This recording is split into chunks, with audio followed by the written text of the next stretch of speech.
How's it going, everybody, and welcome to episode 237 of Ask My Garden podcast. Now, this week's episode being the first week of August, we're continuing for this month anyway with the seed sowing guide for the month ahead.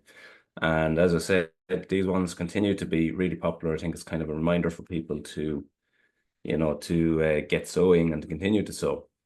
But I'd say this month is really going to be the last one of them in terms of the edible garden anyway. I may continue them because, there is lots of seeds we can still be sowing, particularly as we go into September, we can be sowing a lot of perennials. So we might go through that because it's a great way to produce plants for the fall and spring. We'll also mention some flowers in this week's episode, but I think in general it's going to be short. The list is quite a lot shorter than it has been, over the previous months. It has been reducing, but this month is going to be quite small. And as I said, the variety that we can sow at this stage is very small. In terms of growing, things are really growing well now at long last, and we are getting some sunny days, which has been really, really welcome. As I've mentioned a good few times, that the complete lack of sunlight has meant that flowers have been underwhelming. Certain crops like tomatoes are way behind, and in general now it feels growthy and summery, but we are in August, so we'd be looking for some bit of it at this stage. I'm hoping personally that we get a good bit of sun over the next few weeks. Really, my tomatoes need a boost up. They're producing, but it's not wonderful. It's definitely going to be a, a lesser period of harvesting, and initially it looks like there's going to be a lot less tomatoes on the plants this year. So yeah, that's just a sign of the summer that we've had up until now. So there's still loads of great harvests. Potatoes are doing extremely well. Really, really, really happy with them. I took some British Queens out of containers over the last few weeks. They're delicious, a little bit small, but delicious. And I recently just had a look at some of the blight-free potatoes in the outdoor bed, and they're doing exceptionally well. Really, really happy with those. They're quite big. They're still filling out. They're still growing healthily. No sign of blight. Nothing damaging them like slugs like I had last year. So fingers crossed that remains that way. And they're doing really well. Onions and garlic. Garlic particularly has been a phenomenal crop this year. Probably have actually too much garlic at this point, but that's okay because that's all been dried at the moment in the polytunnel. I'll select some really big cloves, and I'll get them replanted back in November. So now, that becomes a sort of a closed loop in terms of garlic anyway. And yeah, they were really successful. Great, great quality, really clean, very, very big bulbs. And yeah, really happy with those. Brassicas are doing extremely well. They're, good harvests of cabbage, broccoli, calabrese, cauliflower, all doing really well. Fruits, the outdoor raspberries have been okay, but not wonderful. They've done, as I say, okay, but fruit seems to be, before it ripens, it seems to be getting starting to rot, I guess, because of the wet that we had up until now. Okay, it's dried up now, but I think the damage has maybe been done there, so we're not getting a whole lot there. Autumn ones are doing really well, and they will have great crops on them, hopefully in the coming months. So yeah, there's lots going. Rhubarb has been brilliant inside in the polytunnel. Salads, all still loads of them. Yeah, beans, French beans doing really well. Cucumber almost ready to harvest.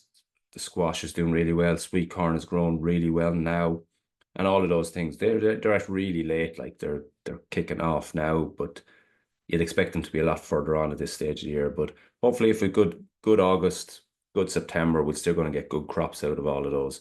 And yeah, it's been an interesting year, and finally we've got something that resembles heat and summer weather.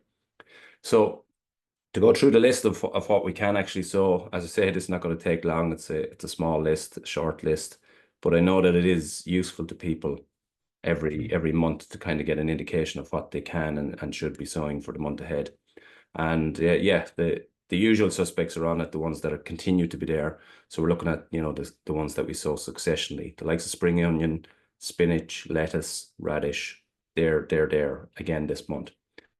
The one thing I'd say as we get to the end of August and into September, the likes of spring onion, you can do a much bigger sowing at this stage because they're not going to go run off and get too big on you, too bulky on you. They'll stay quite small because growth is slowing down as you get into September and October. The other thing you'll be doing is you'll be switching to more winter varieties. And at that stage, you can do big sowings because, as I said, they're not going to get too big too quick at this stage of the year. So that's a big plus. And then it means that you're not sowing so regularly, but you can still have the likes of a spring onion over a really long period of time. Spinach as well, continue to sow that. You'll have to do that regularly for another while. And definitely you'll be switching towards the end of this month and into next month, you'll be switching to a winter variety of those. The likes of giant winter or whatever. That's what I'll be using, and a really, really good one then to get you through the winter. And again, as we get deeper into the winter, you can go with a bigger sowing, or deeper into the autumn, you can go with a bigger sowing. Then radishes, again, continue to sow little and often of those. You can even get some sowings in of the likes of Milan purple top turnip, and then you're looking at the winter salads, and we can really start switching to those as we move further through the month and into next month. And we're looking at things like rocket will continue to sow. I actually only rarely sow rocket because I have a perennial rocket in there that seems to just keep coming and coming and coming all year round. So I do sow some rocket, for other periods, but I tend to stick with the perennial one. Thing about it is it's very strong, it's quite spicy, so it's not for everyone. But yeah, I like that one. It's sort of ran to seed at the moment. You'll be able to, still harvest leaves off it, but every so often then I'll give it a good haircut, and then it just comes back again with lovely fresh growth again. So that'll be done in the next week or so, but I'm still able to harvest leaves as we go along now. Mizuna, tatsai, and claytona are oriental leaves. They're really good for the autumn and winter as well. So, if you don't have seeds of those, they're really good to get at this stage so that you'll have those salady leaves right through the autumn and winter. The lettuce that you're going to sow, you're switching very much now to loose lettuce. And again, you'd switch to the likes of the winter varieties. So things like winter density, those type varieties. There's some all year round ones, and they're quite good as well. But you're looking for loose lettuce as opposed to something that's going to form a head. The likes of an iceberg just will not fill out a head at this stage of the year. But the leafy stuff, you can harvest the outer leaves all the time, and that will continue to give crops, but be switching to more autumn winter varieties at this stage. Then some of the herbs can still be sown, like the coriander, chervil, dill, they can all still be sown. Then you're looking at parsley can still be sown. I personally won't or don't sow at this stage. I've some plants in. The parsley plants from last year have just ran to seed, and the new ones are coming now, and they're going to take over the harvest there. So they're kind of your herbs, and you can still sow those. And then you're looking at the likes of pak choi. They can be sown, and they'll give you good harvests. And some people sow chard at this stage of the year as well. I personally don't as well. Again, a small number of plants will suffice for us here for basically 12 months. So I sow once a year, have 4 or 5 plants, harvest off them for a long period of time, and then have 4 or 5 plants coming again for the following year. And I have that cycle already there in place. So I'm already harvesting off the new ones. The old ones went out to they were pulled up and went out to the chickens there a few weeks ago. So that's working fine, but you can still sow it like chard if you need some, winter crops, and sow a good bit of it because you'll be able to harvest off that, and it's not going to run to seed. It'll still be available for you next spring and into early summer next year. So don't be afraid to sow a nice bit of that. And then the final thing really for sowing in terms of the vegetable garden is the likes of cabbage and cauliflower. But this is for for spring. So they'll form, heads next spring. So you're going to sow them now, sometime during the month of August, plant them out. They'll get a little bit of growth before they sort of get into the colder months of October, November.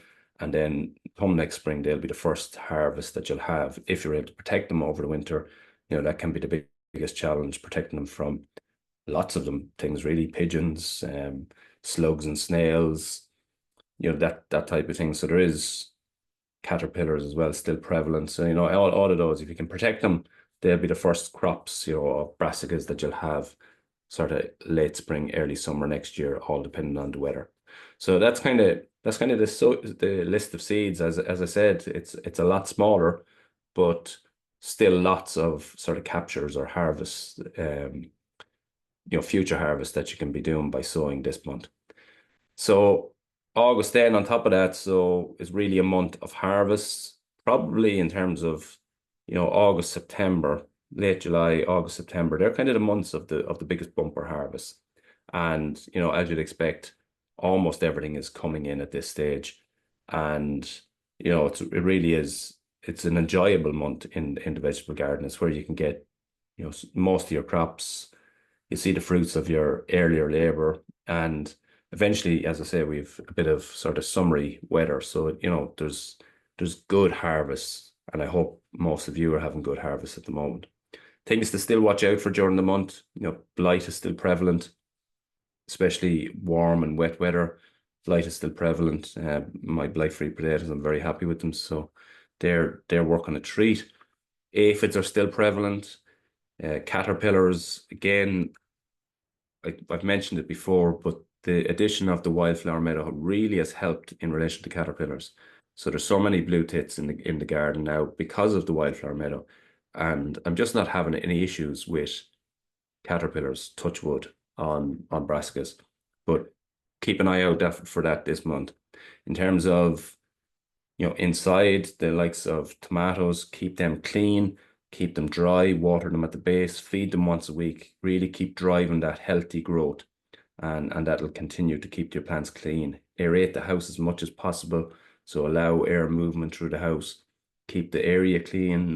Leave no dead leaves lying around. Leave no dead leaves in the house once you get them pruned, your side shoots pruned, your bottom leaves pruned, get them onto the compost heap. And, that's a way of keeping diseases at a very, very low level. And you're going to need to do that this year because the tomato crop has come in quite late.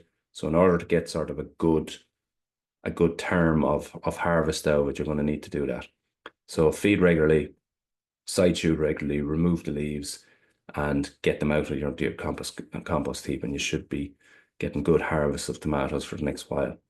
On top of that, then there is some seeds that you can start to sow for next year in the flower, in terms of flowers. So a lot of the hardy annuals, the likes of the calendula, it's a great month to sow those. Things like poppies, the likes of cornflowers, they're good to sow this month.